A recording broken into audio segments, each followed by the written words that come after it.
द्वापर के सबसे महान योद्धा भीष्म पितामह सरसैया पर पड़े सूर्य के उत्तरायण होने की प्रतीक्षा कर रहे थे। तभी उनके कानों में एक परिचित ध्वनि सहज घोलती हुई पहुंची। प्रणाम पितामह। भीष्म के सूख चुके होठों पर एक मरी हुई मुस्कुराहट तैर उठी और बोले, आप देवकी नंदन कृष्ण, स्वागत है तुम्हारा। मैं बहुत देर से तुम्हारा ही स्मरण कर रहा था। कृष्ण बोले, क्या कहूँ पितामह, अब तो यह भी नहीं पूछ सकता कि कैसे हैं आप। भीष्म पितामह चुप रहे, कुछ क्षण बाद बोले, कुछ पूछूं के सब बड़े अच्छे समय से आए हो। संभवतः शरीर छोड़ने के पूर्व मेरे अनेक भ्रम समाप्त हो जाएंगे। कृष्ण बोले, कहिए ना पितामह। भीष्म पितामह ने कहा, एक बात बताओ कृष्ण, तुम तो ईश्वर हो ना। कृष्ण ने बीच में ही टोका और कहा, नहीं पितामह, मैं तो आपका पौत्र हूँ, ईश्वर नहीं। भीष्म उस घोर पीड़ा में भी ठहाके लगाकर हंस पड़े और बोले, कृष्ण, मैं अपने जीवन का स्वयं कभी आकलन नहीं कर पाया। संभवतः नहीं जानता कि अच्छा रहा या बुरा, पर अब तो इस तरह से जा रहा हूँ कन्हैया, अब तो ठगना छोड़ दो।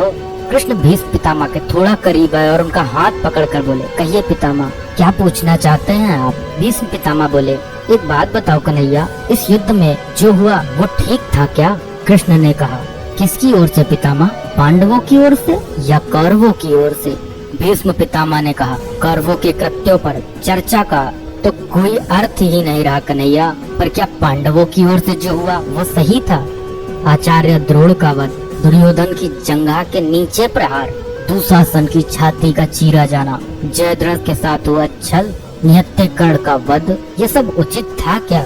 कृष्ण ने कहा, इसका उत्तर मैं कैसे दे सकता हूँ पितामह, इसका उत्तर तो उन्हें देना चाहिए जिन्होंने यह किया। उत्तर दे दुर्योधन का वध करने वाले भीम, उत्तर दे कर्ण और जयद्रथ का वध करने वाले अर्जुन। मैं तो इस युद्ध भूमि में कहीं था ही नहीं पितामह। भीष्म पितामह ने कहा, अभी भी छलना नहीं छोड़ोगे कृष्ण। अरे विश्व भले कहता रहे कि महाभारत को अर्जुन और भीम ने जीता, पर मैं जानता हूँ कन्हैया कि यह तुम्हारी और केवल तुम्हारी विजय है। मैं तो उत्तर तुम्ही से पूछूंगा कृष्ण। भीष्म पितामह के इतना कहते ही कृष्ण थोड़ा गंभीर स्वर में बोले, तो सुनिए पितामह, कुछ बुरा नहीं हुआ, कुछ अनैतिक नहीं हुआ, वही हुआ जो होना चाहिए। भीष्म पितामह ने कहा, या तुम कह रहे हो कि सो मर्यादा पुरुषोत्तम राम का अवतार कृष्ण कह रहा है। यह छल तो किसी युग में हमारे सनातन संस्कारों का अंग नहीं रहा, फिर यह उचित कैसे हुआ। कृष्ण ने कहा, इतिहास से शिक्षा ली जाती है पितामह, पर निर्णय वर्तमान की परिस्थितियों के आधार पर लेना पड़ता है। हर युग अपने तर्कों पर, अपनी आवश्यकता के आधार पर अपना नायक चुनता है। राम त्रेता युग के नायक थे, मेरे भाग में द्वापर आया था। हम दोनों का निर्णय एक सा नहीं हो सकता पितामह। भीष्म पितामह ने कहा, मैं कुछ समझ नहीं पाया कृष्ण। कृष्ण ने कहा, पितामह, राम और कृष्ण की परिस्थितियों में बहुत अंतर है। राम के युग में खलनायक भी रावण जैसा शिव भक्त होता था, तब रावण जैसी नकारात्मक शक्ति के परिवार में भी विभीषण जैसे संत हुआ करते थे। तब बाली जैसे खलनायक के परिवार में भी तारा जैसे विदुषी स्त्रियां और अंगद जैसे सज्जन पुत्र होते थे। उस युग में खलनायक भी धर्म का ज्ञान रखता था, इसलिए राम ने उनके साथ कहीं छल नहीं किया। किंतु मेरे युग के भाग में कंस, जरासंध, दुर्योधन, दुशासन, शकुनी, जयद्रथ जैसे घोर पापी आए। उनकी समाप्ति के लिए हर छल उचित है पितामह। पाप का अंत आवश्यक है पितामह, वह चाहे जिस विधि से हो। भीष्म पितामह ने पुनः प्रश्न किया, तो क्या तुम्हारे इन निर्णयों से गलत परंपराएं नहीं प्रारंभ होंगी केशव। क्या भविष्य तुम्हारे इन छलों का अनुसरण नहीं करेगा, पर यदि करेगा तो क्या यह उचित होगा।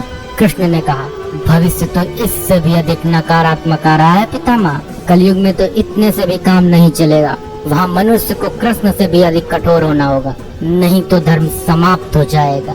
जब क्रूर और अनैतिक शक्तियाँ सत्य एवं धर्म का समूल नाश करने के लिए आक्रमण कर रही हों, तो नैतिकता अर्थहीन हो जाती है पितामह।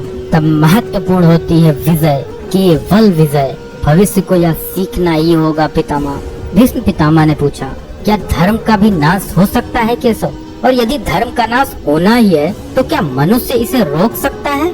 कृष्ण ने कहा, सब कुछ ईश्वर के भरोसे छोड़कर बैठना मूर्खता होती है पितामह। ईश्वर स्वयं कुछ नहीं करता, केवल मार्गदर्शन करता है। सब मनुष्य को ही स्वयं करना पड़ता है। आप मुझे भी ईश्वर कहते हैं ना, तो बताइए ना पितामह, मैंने स्वयं इस युद्ध में कुछ किया क्या।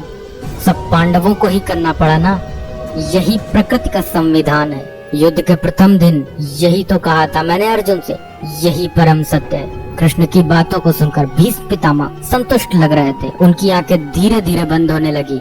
उन्होंने कहा, चलो कृष्ण, यह इस पृथ्वी पर अंतिम रात्रि है, कल संभवतः चले जाना होगा। अपने इस अभागे भक्त पर कृपा करना कृष्ण। कृष्ण ने मन में ही कुछ कहा और भीष्म को प्रणाम कर लौट चले।